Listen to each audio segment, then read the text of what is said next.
walladzina hum li furujihim hafizun. Mukmin berikutnya yang beruntung adalah mereka yang menjaga-jaga furuj, menjaga-jaga kemaluannya.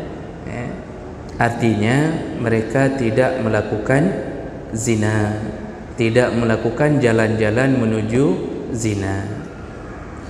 Karena kata Rasulullah, kita ini paling banyak dosa pada dua anggota badan. Rasulullah berkata, man yadhmanu li baina lihyatai wa baina fakhizai udhamminu lahul jannah. Barang siapa yang bisa menjaga di antara dua rahangnya dan di antara dua pahanya, kujamin dia surga. Orang-orang yang bisa menjaga dosa di antara dua rahangnya, dua rahang lidah, ini dosa terbanyak, dosa paling cepat terjadi. Kita mulut ini kata orang tidak bertulang, kata dokter juga begitu. Gerakannya cepat, meliuk-liuk, menusuk hati. Kadang-kadang ada orang yang diberi kesempatan bertanya, dalam pertanyaan pun sempat-sempatnya untuk menusuk hati gurunya. Itu pun terjadi. Jadi dalam segala suasana orang bisa jatuh dosa lidah berbagai macam. Yang paling sering apa? Ngupat,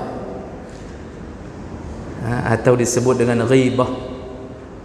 Bahasa Allah dalam Al-Quran humazah, disebut humazah, hamazah, berhembus.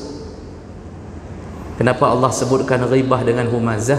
Karena sifatnya dihembus-hembus. Siapa yang hembus? Syaitan. Jadi kita ini terpancing. Kalau sudah duduk berdua mulai bicarakan orang, itu biasanya ada angin yang berhembus, mangat, lazat. Apalagi korbannya ada beberapa orang. Rasa senang ini dihembus syaitan. Jadi seakan-akan syaitan mengatakan, lanjut, yang ini belum kena, fulan belum kena, lanjut lagi, terus, kata syaitan. Disebut humazah. Kadang-kadang disebut ghibah. Kenapa disebut ghibah? Berasal dari bahasa ghaba yaghibu, ghaib. Orang mengupat biasanya menunggu orang yang diupat tidak ada di tempat. Orang yang mengupat biasanya menunggu korbannya tidak ada di tempat baru mengupat. Maka kan gaya orang mengupat, Pak, itu lihat kiri kanan. Kalau ngupat di kantor, dia lihat kiri kanan, dia suruh tutup pintu, katup pintu. Jendela-jendela tutup semuanya. Ini ada berita penting. Mulailah disikat habis dalam ruangan itu berdua. Tiba-tiba muncul orangnya. Orangnya muncul di depan pintu, langsung berubah judulnya. Jadi ini tanda-tanda bahwa lidahnya telah berdosa, muncul perasaan tidak enak. Itu sifat dosa. Karena kata Rasulullah, dosa itu ada dua ciri-cirinya. Al-ithmu mahaka fi sadrika. Dosa itu selalu membuat hatimu tidak nyaman. Wa karihta ayyattali'a alaihi nas. Ciri kedua, engkau tidak suka kalau diketahui oleh orang.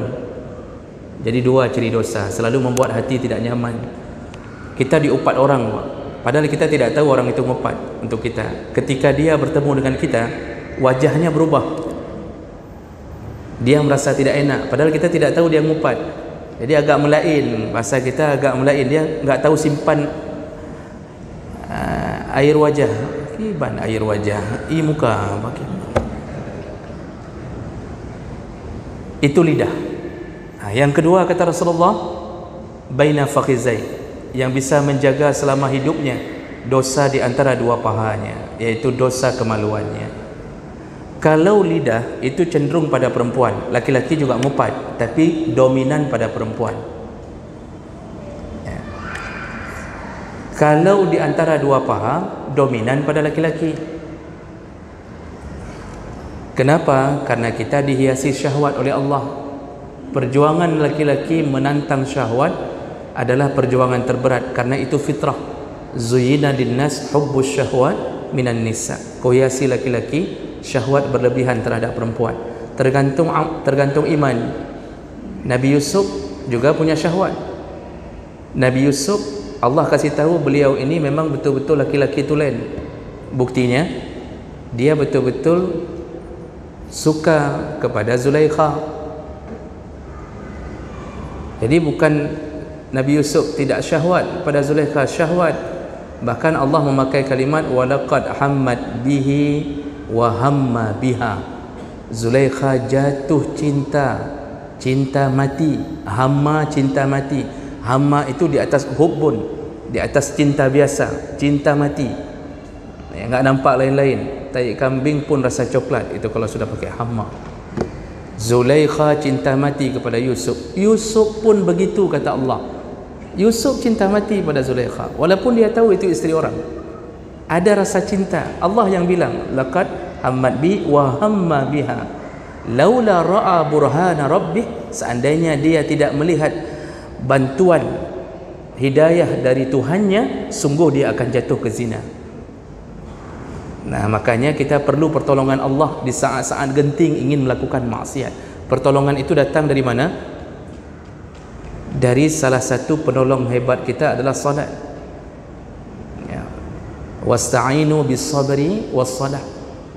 Ya, salat penolong. Jadi salat yang berbisik, jangan rugi aja kalau begitu salat selama ini, jangan kamu begini. Tapi kalau itu sudah tidak ada, jebol, terjadi maksiat, baru nyesal. Tapi sudah terjadi. Makanya perjuangan laki-laki lebih hebat di saat menahan syahwat. Oh, berzina belum, pacaran sudah. Sedangkan Allah mengatakan wala taqrabuz zina, jangan mendekati zina. Oh, pacaran tidak, nonton filem porno sudah. Sama, wala taqrabuz zina. Oh, belum nonton, baca novel porno sudah. Oh, belum baca, berangan-angan sudah. Jadi inilah yang disasar oleh syaitan pada laki-laki, dosa kemaluannya. Makanya Allah memuji orang-orang yang walladzina hum li furujihim hafizun illa ala azwajihim aw ma malakat aymanuhum fa innahum ghairu malumin. Urusan faraj itu yang dibolehkan hanya kepada isteri-isteri dan kepada budak-budak. Jadi orang saleh itu melampiaskan syahwatnya kepada istrinya. Makanya Rasulullah mengatakan kepada orang-orang yang punya iman, kalau engkau berada di luar rumahmu lalu melihat perempuan a'jabatka yang menarik perhatianmu, di luar nampak perempuan lebih dahsyat daripada isteri kita, tampilannya, casingnya Pak. Sebenarnya dahsyat isteri kita, perjuangannya, ya, waktu dia berjuang untuk kita, waktu masa-masa kita miskin, yang hebat itu isteri kita. Tapi kecantikan perempuan lain digoda syaitan, nampak lebih hebat, lebih manis, lebih cantik. Apa kata Rasulullah? Kalau engkau takjub kepada perempuan di luar rumahmu, maka segeralah pulang ke rumahmu, karena apa yang ada pada dirinya ada pada istrimu. Itu orang saleh. Makanya orang saleh itu Pak, dia punya syahwat.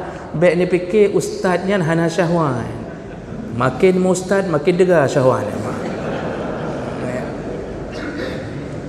Karena syaitan yang datang bukan lagi model-model syaitan kopral Pak. Syaitan maijen datang.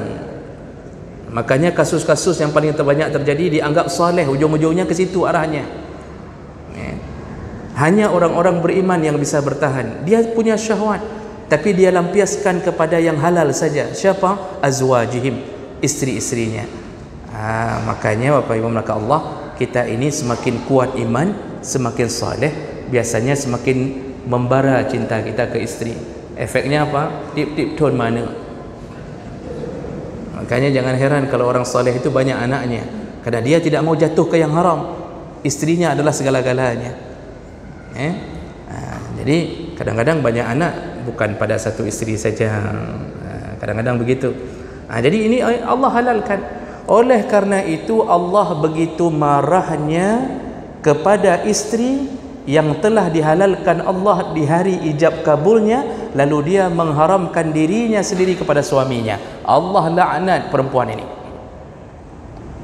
Ijab kabul sudah dihalalkan, Seorang laki-laki yang saleh bertahan dari SD, SMP, SMA, kuliah, koas, sampai kapan tunggu lulus PNS. Baru nikah umur 32 tahun. Dari semenjak masa balik berapa belas tahun sudah dia nunggu. Dia sabar, jangan zina, jangan pacaran. Alhamdulillah akhirnya dapat, walaupun masih honor, sudah bisa beli mahar, ijab kabul terjadi. Di situ dia menghalalkan apa yang telah dia tahan-tahan selama ini. Tetapi apa yang terjadi? Ketika sudah halal, tiba-tiba istri tidak mau melayani suaminya yang halal. Disitulah Rasulullah sallallahu alaihi wasallam menyebutkan, kalau da'a rajul, kalau ada seorang suami mengajak istrinya untuk melakukan hubungan yang halal, lalu kemudian istrinya fa'abad, enggan, tidak mau, apa yang terjadi? Ditolak salatnya oleh Allah. Istri ini tidak diterima salatnya oleh Allah. Di hadis yang lain, kalau seseorang istri bukan tidak mau tapi menunda-nunda, bukan tidak mau, menunda, ditunda kerana sedang nonton, lalu kata isteri, nepreh hati ada, katanya, contoh barang pak, diaham-aham lagi sama suaminya, tetap keluar. Sudah jam 12 suami akhirnya menyerah, tertidur dalam keadaan kesal. Apa kata Rasulullah? La'anathal malaikah, isteri itu dilaknat oleh malaikat sampai subuhnya, dan kalau tidak dimaafkan oleh suaminya, Allah tidak memaafkan isteri itu. Dalam hadis yang lain Rasulullah mengatakan, salasatun la tartafi'un salatuhum fawqa ru'usihim shibran. Ada 3 orang yang salatnya tidak mau naik ke atas kepalanya, sejengkal di atas kepalanya saja tidak mau naik. Siapa mereka? Salah satunya adalah wamra'atun batat, seorang istri yang sudah meninggal dunia, wa zawjuha sakhitun anha, tapi suaminya masih marah kepadanya. Marah kenapa? Marah karena tidak mau dilayani, salatnya tertolak. Tapi ini suami yang memang layak untuk dilayani, punya urung mabuk panina, tidak termasuk dalam urusan ini. Jadi bertahanlah dengan lidah kita, tahanlah dengan kemaluan untuk tidak melakukan dosa di 2 anggota tubuh ini. Kemudian Allah mengatakan, famani batagha wara'a zalika faulaika humul adun. Barang siapa yang berani mencari di luar itu, di luar istri dan di luar budak, maka mereka telah melakukan pelanggaran. Allah marah kepada mereka. Walladzina hum li amanatihim wa ahdihim ra'un. Sifat berikutnya orang-orang yang menjaga amanah dan orang-orang yang menepati janji. Ini janji dengan Allah dan janji dengan manusia. Ada orang yang dengan Allah tidak tepati, dengan manusia pun tidak tepati.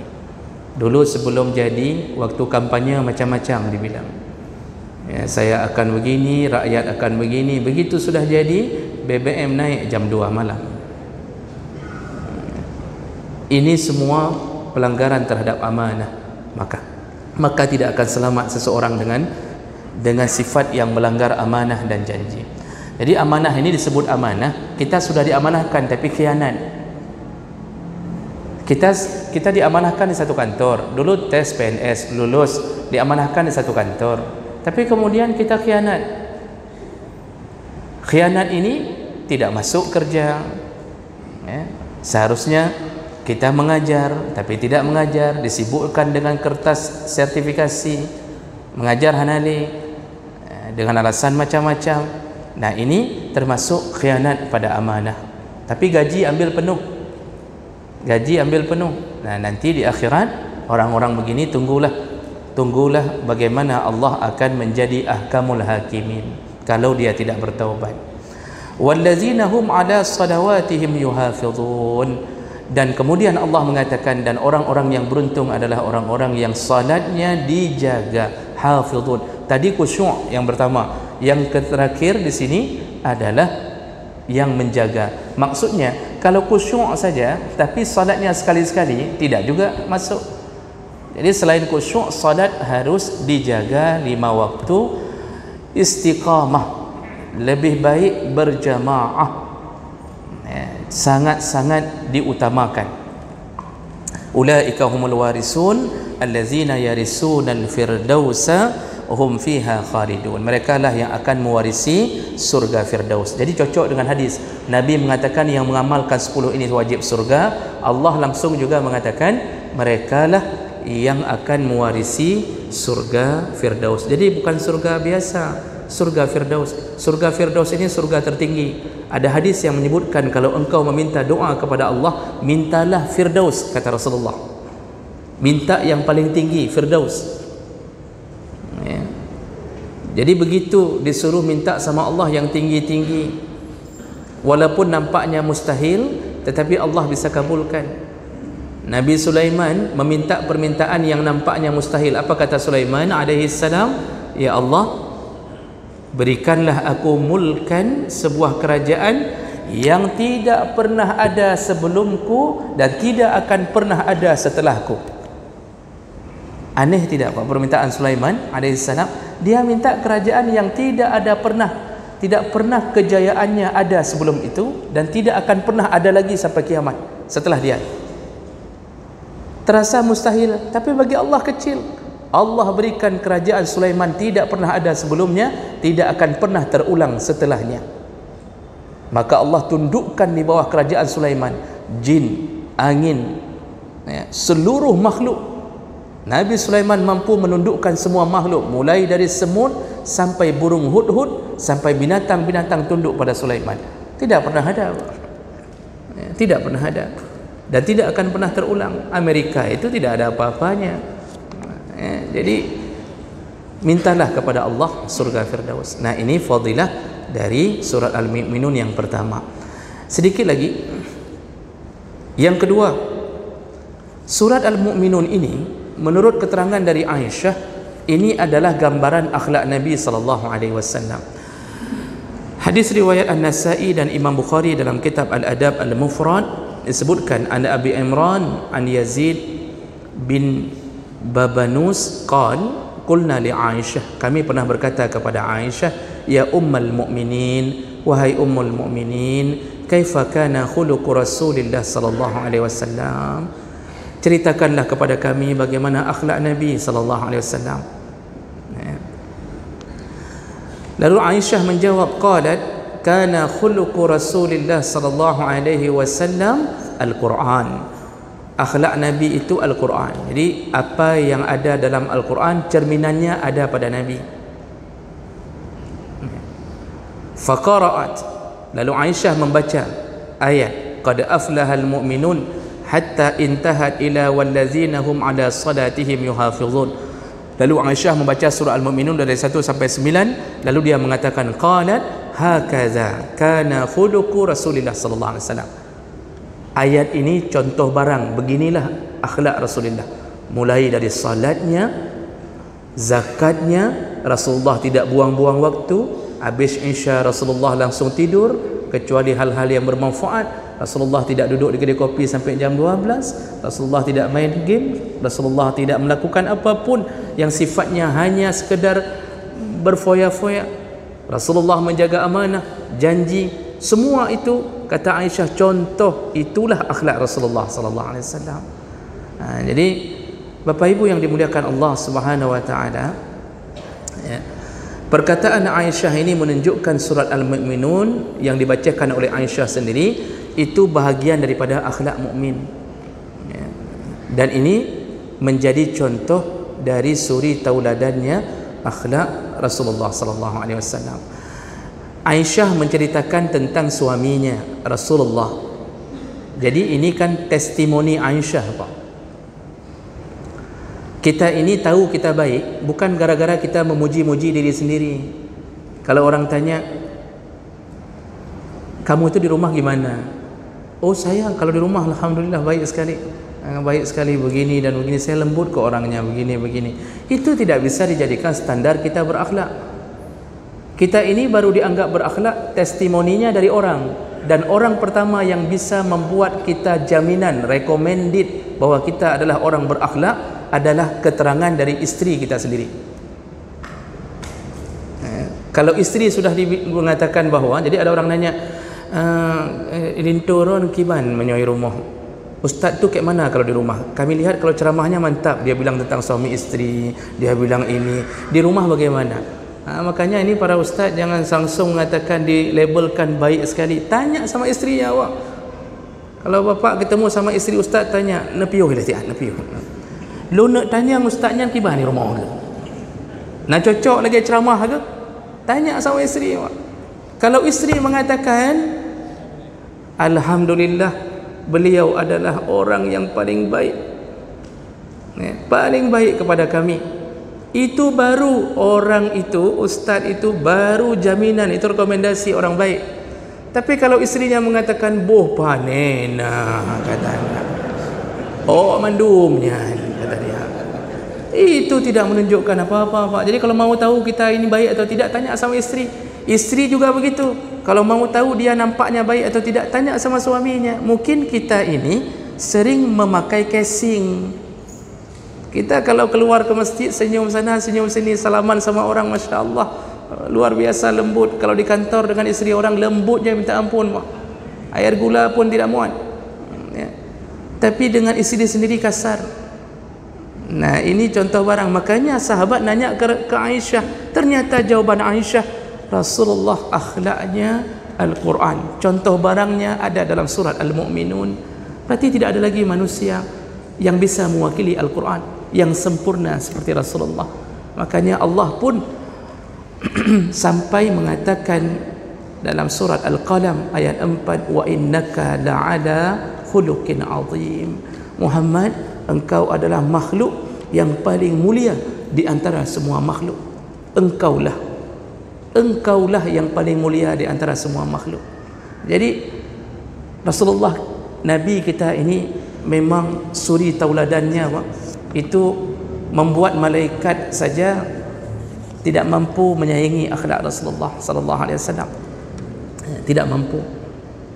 Masa malaikat waktu Rasulullah dilempar di kota Taif, yang marah malaikat. Malaikat kan datang waktu Rasulullah beristirahat di kebun anggur dalam keadaan berdarah. Lalu malaikat gunung datang, penjaga gunung datang. Lalu dia berkata, ya Rasulullah, mintalah sama Allah. Nelaki ba Allah, mintalah. Kalau engkau minta dan diizinkan Allah, ku cabut gunung ini, ku campakkan, ku benamkan kota Taif dengan gunung ini. Jadi malaikat saja geram, Pak. Nah, itu malaikat yang tidak punya nafsu tapi geram. Apa kata Rasulullah? Jangan. Aku berharap nanti kota Taif ini akan menjadi kaum muslimin. Dan benar, hari ini seluruhnya kaum muslimin. Masya Allah. Jadi begini akhlak Nabi kita. Kita paling kurang contohi sedikit saja. Kalau tidak mampu semua, sedikit saja. Paling kurang berbaik-baiklah dengan sesama muslim, sekedar kita tidak menjadi orang jahat. Kalau tidak bisa memberi kebaikan, paling kurang jaga jangan sampai kejahatan kita mengganggu orang. Oh, kita nggak bisa beri kebaikan, tapi jangan kirimkan kejahatan kita kepada orang, itu sudah lumayan.